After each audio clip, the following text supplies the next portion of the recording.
one of these bases worked Victor Schauberger, father of the Nazi UFOs.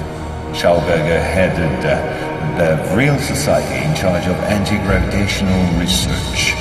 He died in 1958 in Texas, while working under protection of the United States on the improvement of his own flying saucers, which have since become American. You will quickly understand that 70% of unexplained aerial phenomena are human in origin and in no way extraterrestrial. Once World War II was over and Nazi technology had been systematically plundered by both Americans and Russians, the first challenge was to carry on and even complete the Nazis' research in great secrecy. The program, called Project Rainbow, especially known for the Philadelphia experiment, was the immediate proof. A mathematician von Neumann, who collaborated with Albert Einstein and Nikola Tesla on behalf of the Navy, succeeded in accidentally teleporting a Cannon-class destroyer escort, the USS Eldridge. These photos, supplied by Morris K. Jessup before his suspicious death, are rare testimonies for this unique experiment. In the same time, the first Indo-Aryan technology prototype trials did not go by unnoticed. The military had come up with a more efficient parry than secrecy. At about the same period, Kenneth Arnold, US Air Force pilot and CIA agent, launched the greatest operation in manipulation ever concerning the existence of UFOs. Making people believe they didn't exist was not the right solution and clearly insufficient. Discrediting enemies and frightening the population by systematic misinformation proved far more efficient. UFOs and parahuman belong henceforth to the movies, television and collective paranoia, and not to the realm of scientists as it should have been the case.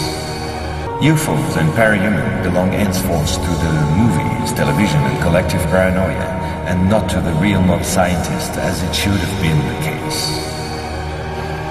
In May 1947, the American Secret Services discovered the existence of an ancient terrestrial UFO secretly recovered by the Russians, which had crashed into the Altai Mountains along their border with Mongolia.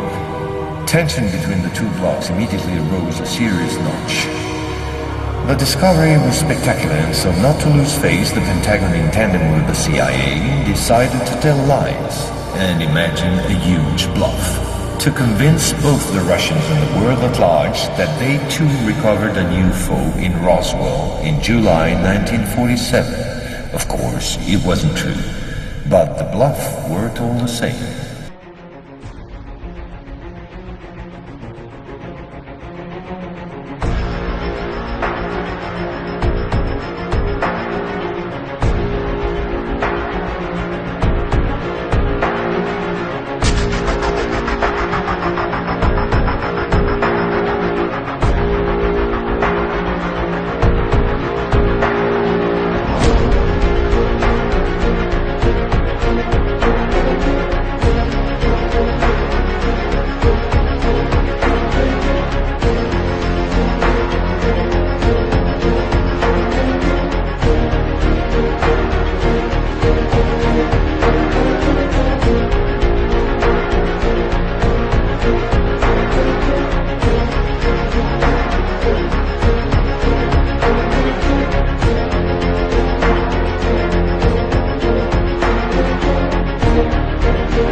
First anti-gravitational drone using magneto-hydrodynamic propulsion, or MHD, made its debut test flight in the desert around Edwards Air Force Base, where a number of prototypes came into being. The Belgians got a small glimpse of so-called UFOs in 1989 and 1990.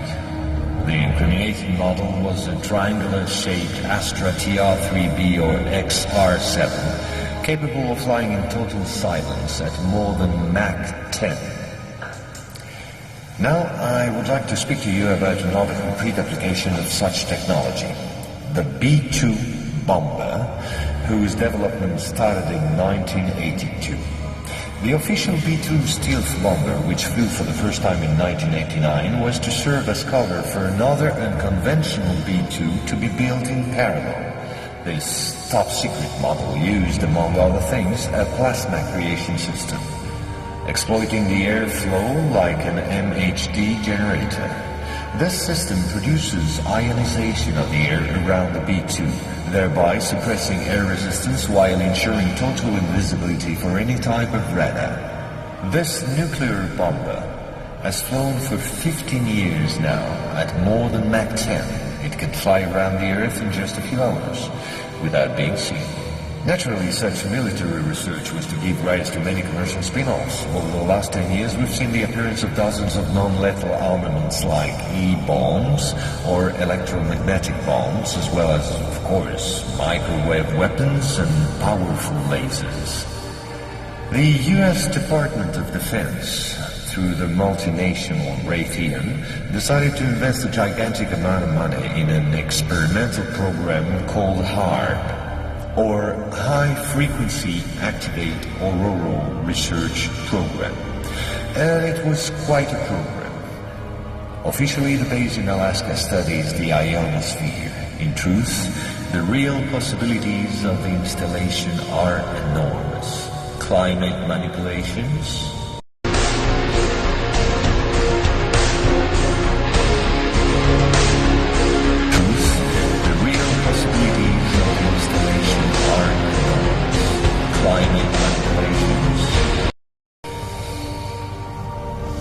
deep detection of underground base or deposits, silent and remote destruction of any object, and most important of all, manipulation of human behavior. If this account seemed somewhat long despite my efforts to simplify, it was absolutely necessary to get to the subject I mentioned previously. Our research group is convinced that UFOs constructed by the Americans or the Russians will be used to support an hoax attack on the Earth of extraterrestrial origin.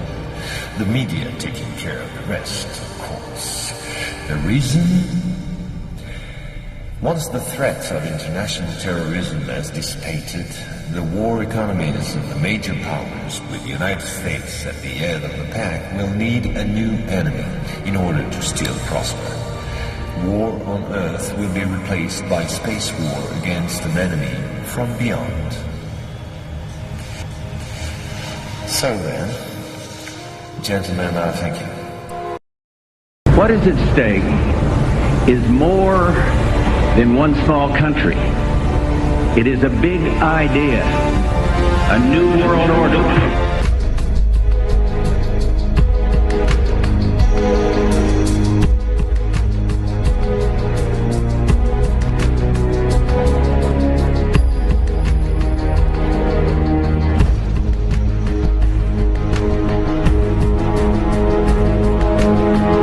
We need some outside universal threat to make us recognize this common bound.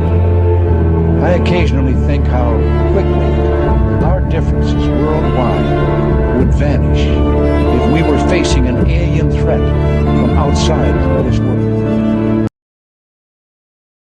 Heard over the years many times over that the plan to usher in the New World Order would be to make all the people in this country and around the world feel totally helpless to prevent the New World Order from occurring, this world dominance plan, by saying that we had been invaded by aliens, so that we would say, oh please UN, come in and help us all.